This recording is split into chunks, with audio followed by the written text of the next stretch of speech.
Oh hi, it's Opie. Welcome back to Let's Play Katawa Shoujo. Sorry about that.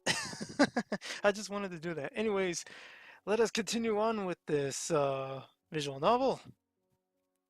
Last time up, we had a birthday and an a woo moment. Apparently, we're getting a little bit closer to a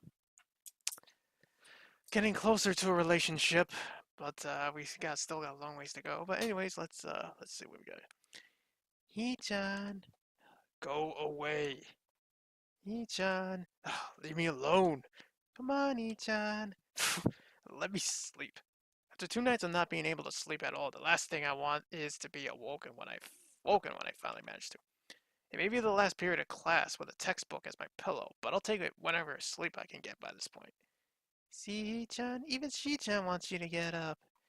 I don't care what Shizune wants. Leave me alone. Jeez, Ichan, I'll just have to wake. Wait, Misha's going to... You. This is bad. Don't. I'm up. I'm up.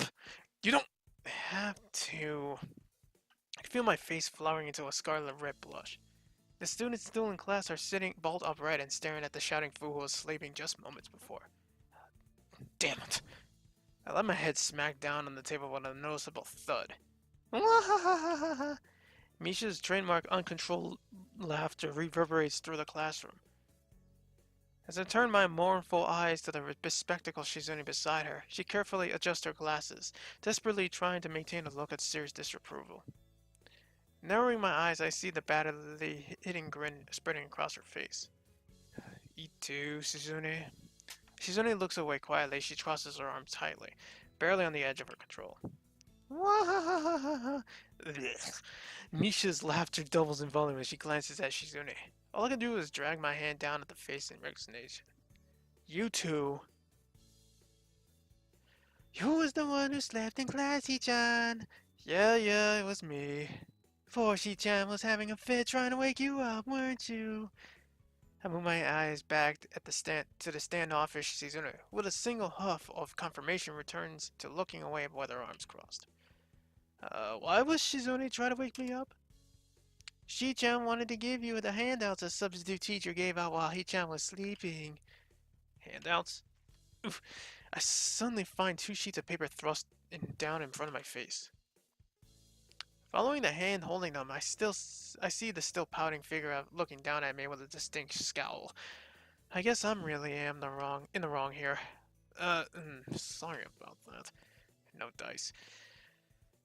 Your irritated face still holds. I clasp my hands together and flick my head downwards in apology. Very, very sorry. She huffs and similarly drops the papers on the desk. Damn. I look over my hands and to see Shizune and me sighing frantically to each other. A look of frustration on Shizune's face. It looks to be less of a dialogue and more of a tirade, punctuated with sidelong glances at me. To say it's unsettling is an understatement. The two suddenly stop signing and look at me in unison, both having exactly the same look of disapproval. In one fluid motion, Misha's hand suddenly extends high above me and comes rocketing down. Before I can even hope to react, my head is sent bouncing up and down like a jack-in-the-box. I quickly bring my hands to my head, more of a reflex than actual pain. Ow! What was that for? I open my eyes to see the two grinning at each other while exchanging an enthusiastic thumbs up. She-chan, she forgives you now, He-chan. Could you forgive me with a little less force next time? Waha! I look at the two with a blank face. Misha and Shizune, one, Hisao, nil. Oh, Shi-chan also says you should check up on your student mail more often. She produces a bright yellow envelope and hands it over with an exuberant grin. Strange. Who could have written me a letter?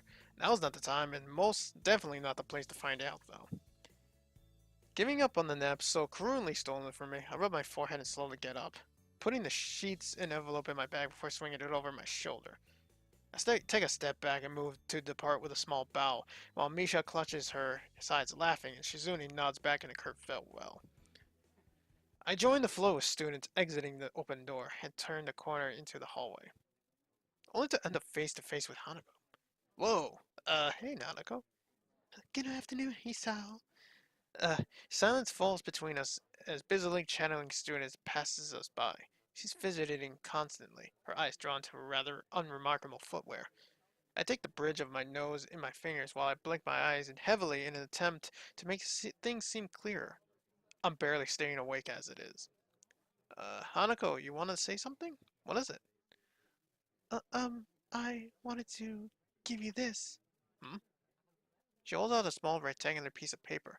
I blink again to make out at the text through barely open eyes, slowly starting to make out what it's written. Eggs, 2 times, bread loaf, 1 times. Hell, it's like a fucking grocery list? A shopping list? Yeah, shopping list. I look upwards, raising an eyebrow. I usually go shopping with Lily, but I can't come, so... you want me to run errands for you? It's okay if you don't want to. I just thought maybe, She's panicking. I sigh. Yet another battle lost, only though this time by a weakly fought surrender.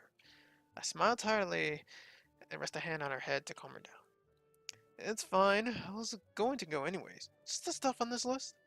She nods and bows deeply, twice, as if to make her gratitude perfectly clear. We were going to meet outside the school gates at 6. Thank you. I was going to get it, but I need to study for the test tomorrow. Test? Ah, that's right. Science. How are you doing with it? She brightens ever so slightly. I've been spending more time on it than before. I think I can do okay. Good work then. She too starts smiling, and much more earnestly than I did at that. I have full confidence that I can do fine in it, without any extra studying, but the fact that she's putting in the effort instead of just reading in the library is heartening. I'll grab your stuff.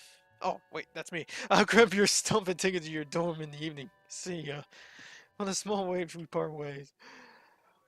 I'll go and do my homework before meeting Lily. I should be able to take care of it in time. Wrangling with a particularly complicated math problem has caused me to be a little bit late for my meeting with Lily. Only a couple minutes, but enough to make me step smartly out into the courtyard and into the school gate.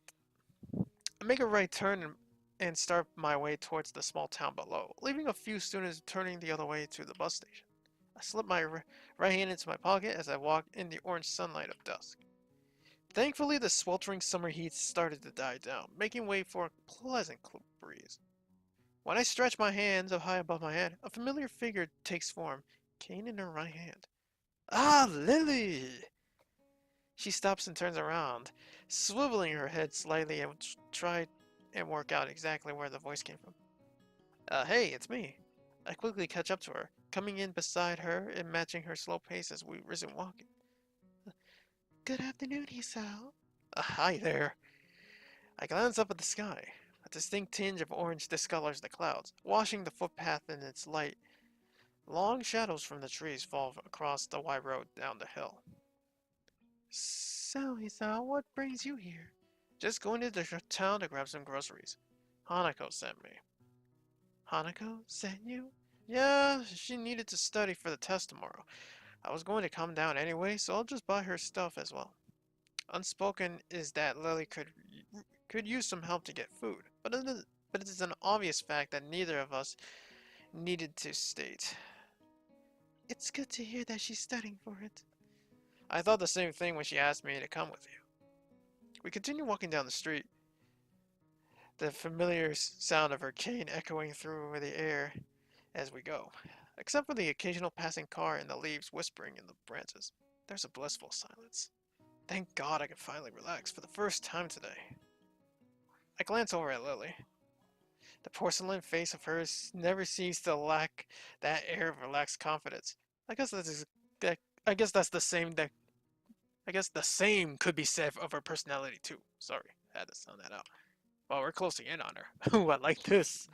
As she silently walks, her face remaining pointed to the street ahead of her, I look ahead and savor the cool air blowing over my face.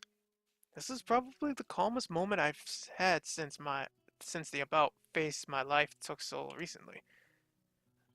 To have it while walking to get some groceries. What a weird life.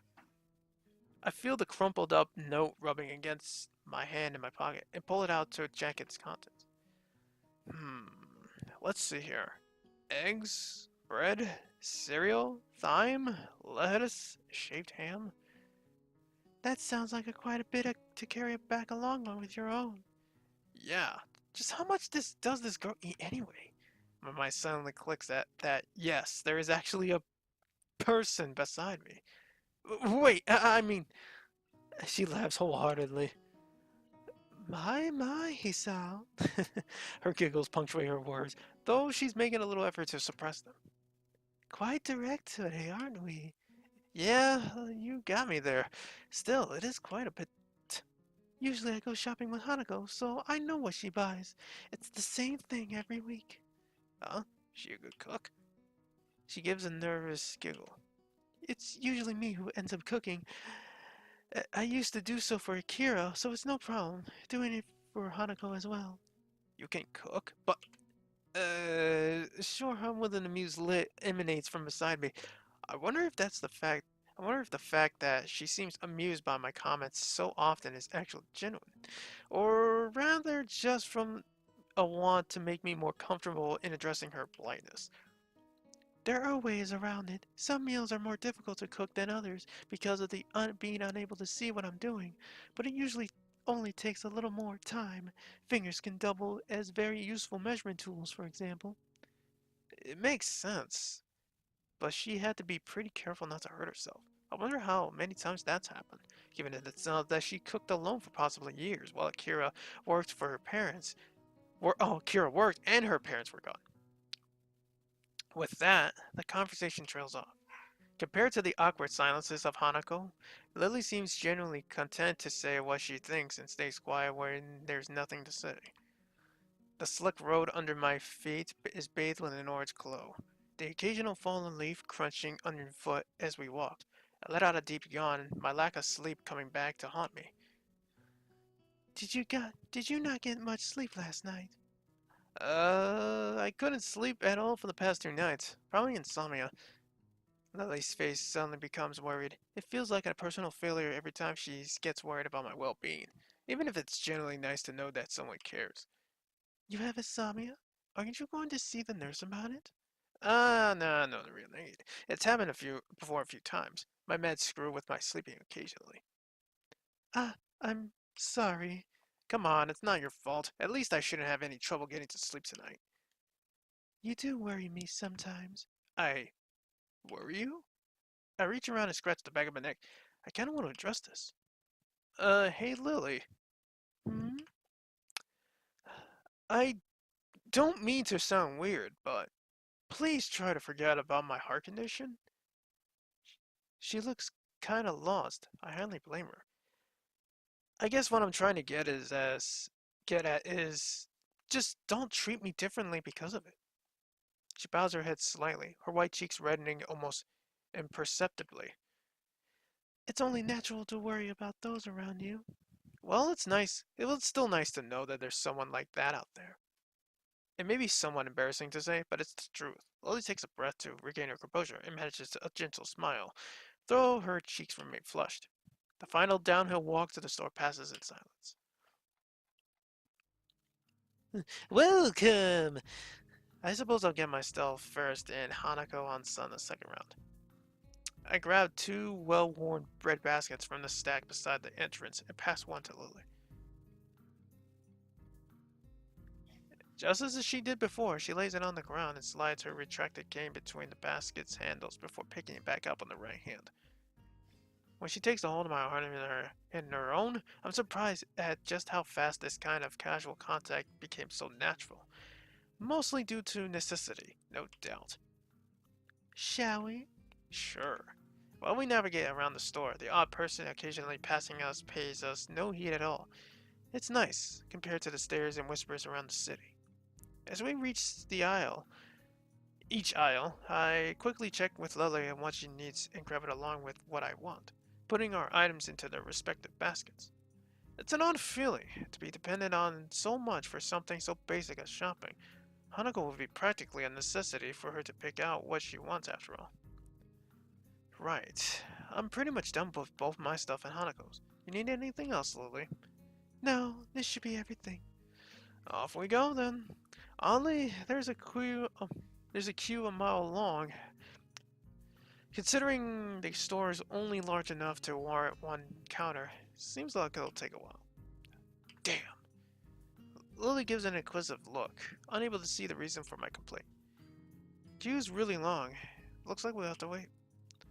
How strange. Sharing the same move of resignation, we willingly take our place at the end of the line. One person finishes, the line moves up. Another person finishes, the line moves up. By the time we finally reach the head of the line, I'm so close to dozing off that Lily has to gently pat me on the back for me to move up. Hisao! Hisao! Hmm? Sorry. She gives a short sigh of consternation as I move up, getting the groceries for Hanako and me put into separate bags. Thank you, please come again. By the time we emerge from the store, Lily's holding a single bag while I struggle to carry four, both hands well and truly full. It's a lot of work, but thankfully the items in them are light. Even without looking skyward, it's obvious that a surprising amount of time has passed, the road outside being dark and lit by street lamps. Once Lily retrieves her cane, we set out back to the dormitories, the way we came, leaving the welcoming warmth of glow of the store. Despite the road being empty of cars, the full bags abundantly make up for the lack of noise, constantly clunking and squeaking together. My, Hisao, it's good to find that you're eating well. I am a growing guy, after all. I need to eat all I can. Hmm, it must be nice being a man. But what? Seemingly not noticing or ignoring my surprise at a completely out of left field comment, she continues on without missing a beat. Weight doesn't really bother you when eating, most of the time. I get what you mean. Women tend to worry about stuff like that more than we do, I guess. Exactly. It makes me somewhat envious, to be honest. Well, it's not like we can outright ignore it. With an affirmative nod, we continue on our walk. Huh? That's right. What is it? Hanako mentioned your birthday was earlier this year. Do anything special for it? She gives a long pause, lost in thought for a few seconds, as she recalls the event. Not really. It was just Hanako and me having a little party during the night after school. Your birthday's supposed to be a big event, you know. Sounds like a pretty lonely way to spend a birthday. Just her and Hanako staying overnight. Birthdays always felt like a family occasion for me. There were a time when, in spite of their full-time jobs, both my parents would make an effort to be there for the day or at least for a party beforehand. It reminds me of how Lily mentioned she hadn't seen her family in such a long time, and even ended up moving away from Akira's house afterwards.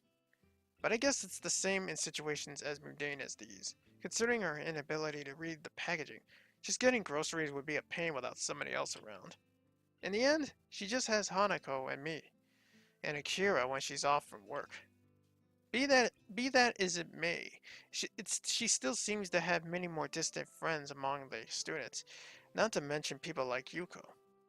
It seems to be her own choice that there's such a separation between those two who are close to her and those who she only socializes with.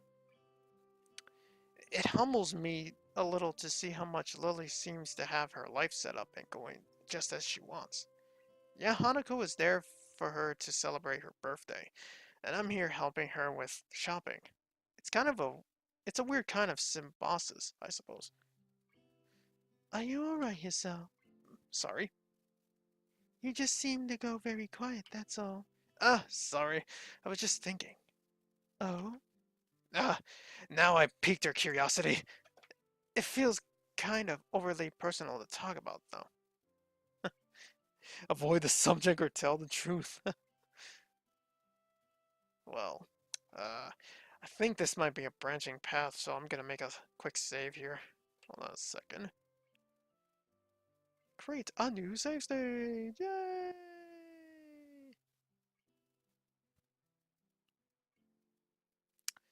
Let's tell the truth, actually. Oops. I was about to quit the game, jeez. Let's not avoid the subject, let's tell the truth, man. It was just kind of. I was just thinking about how you seem to have everything so sorted out. Even with Hanako relying on you, I can admit that even I kind of relied on you when I first transferred in. I think it's a good quality to have. I turned to Lily, surveying her reaction. She's forcing herself to look forward and furrowing her brow quite a bit. Her face looks a bit awkward, as if she's trying to find the right words. Lily? I would thank you, but assuming that I don't rely on the presence of others is too much. You'd be wrong to think that Hanako simply depends on me with nothing in return. She seems to have a bit of trouble saying it, even though it's largely what I thought already. If she's tried so hard to maintain her independence, as anyone would have had to in her position, slighted or not, maybe she finds it hard to talk about in her own needs. It's only now that I realize an omission in what she says, though I decide to follow it up, largely in jest, to avoid things getting too personal. Oh, and what about me?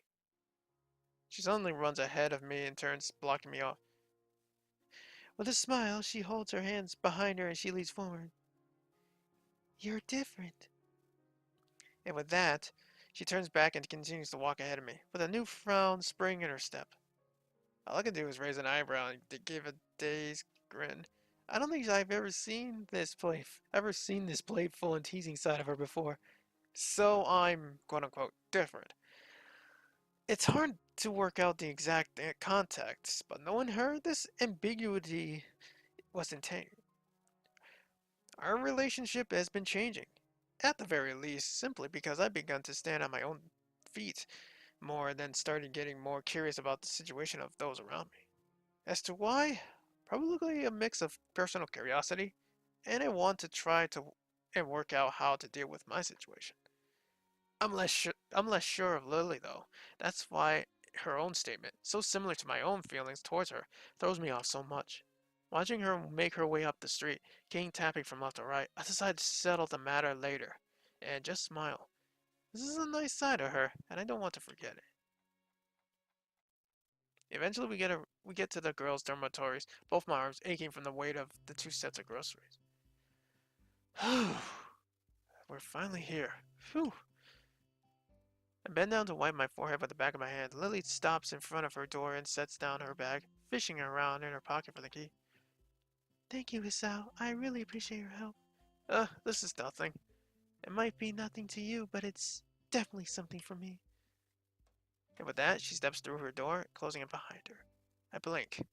Those were nothing but honest thanks. I can't help but feeling something different about them. Anyway, I have something else to do before I can mull on that at my leisure. I turn back to the door to Hanako's room and proceed to knock twice in quick succession, the bag still in my hand, rustling together. After a couple of seconds, the door slowly opens. If one weren't looking closely, they could be forgiven for thinking it hadn't moved at all. I twist my head to the side and try to peer through this tiny silver of a gap between the door and the doorframe. Hey, Hanako, I got your stuff. Ah! And with that, she opens the door completely, making her playing room visible from over her shoulder. Sparsely decorated, it's probably even more remarkable than my room. I hold up my right arm with both bags, almost pulling it straight back down with their weight. Thank you, Hisao. I'm sorry to make you carry them all this way. It's fine, don't worry. Just don't make me do it every day, okay? I pass the bags to her and give a light-hearted chuckle. After the initial transfer of weight, she manages to take them easily. I'll be off then. Night, Yanako. Good night. See you in class tomorrow. With a deep bow, her groceries still held in both hands, she steps back and shuts the door. Making my way back to my own dorm, I put one bag into my other hand to balance them out. Even as I do so, I can't get Lily's large-headed smile out of my mind. When I'd first met her, it would have been nearly impossible to imagine her like that. Indeed, it feels like we've become closer in the past few weeks, since I first had gotten to know her, both her and Hanako. Time that I spent with her each day, the small exchanges of happiness we share, those small moments of joy as I get closer to her. I'm far from certain, but I don't think these are just the normal feelings of friendship. Once I return to my room, I store away my groceries and begin getting ready for the night. Hmm. I swap the school books in my bag for those I'll need tomorrow, pulling out the yellow envelope Misha gave me early in the process. I got so sidetracked by one thing after another that I couldn't deal with it earlier. Who could have written me, I wonder? The name neatly adorning the back of the envelope freezes in my tracks. It's been so long since I've seen her writing. There's a little chance I could have identified it as hers otherwise. Iwanako. Hmm. Why? Should she have written me? I can't think of any good reason for her to do this. I almost don't open the letter, but there'd be a little point to that. If I just left it out alone, its mere existence would gnaw at me until I did something about it. I look down at the piece of paper on my desk, its bright and summery decoration beaming happily at me. The lettering is in pink, jarring badly with the yellow sunflower border on the card. The handwriting is neat, the characters having been written thoughtfully with an unusual amount of care. I'd barely given the letter a second thought when it was given to me, but now I can't get its contents out of my mind. While I'd like to say that I don't know why she used such an old-fashioned method of communication, considering a phone call or an email would be both much faster and easier, the answer feels obvious enough given the content. A letter leaves a comfortable distance between the sender and the recipient. Unlike a phone, it isn't required that you engage in conversation, and unlike email, there is less expectation of an immediate reply. Statements such as the third years seem to be very anxious about the final exams, and it's so weird to think that we are already seniors in incident are just small talk. Small talk that could have been achieved by simply replying to any of the messages I sent her while in the hospital. The ending, though, is the true reason she sent me this. The last couple lines added almost as an afterthought. I wonder if we'll meet again. Perhaps it's best for I wonder if we will meet again. Perhaps it's for the best if we don't. It's a statement that should hurt. I've always heard breakups are nasty stuff, but it feels like this is simply a reaffirmation of what we both already knew instead. It's a preceding text, no more than small talk, that makes me feel most uneasy. I can't figure out why. No matter how long I sit there and look down at this bright and summary piece of paper. If you would like to correspond with me, by all means write me back. It's plainly obvious that this is not the type of letter to be replied to. In the end, this letter is no more than a simple abdication, abdication or something, of responsibility, a final statement to reassure herself that our relationship is over. As such, I find a little problem in scrunching the letter and envelope into a ball and tossing it to the waste bin, ridding myself of its existence. I go to bed with mixed feelings, cheated out of a pleasant evening by this intruder from the past. Ironically, it takes a while before I can manage to sleep.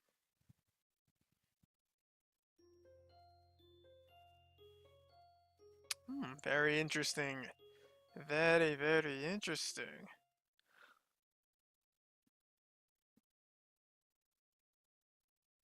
Ooh, something's gonna happen. Anyways, we're gonna leave it on that line. Next time on Let's Play Katawa Shoujo, we continue on. See you guys then.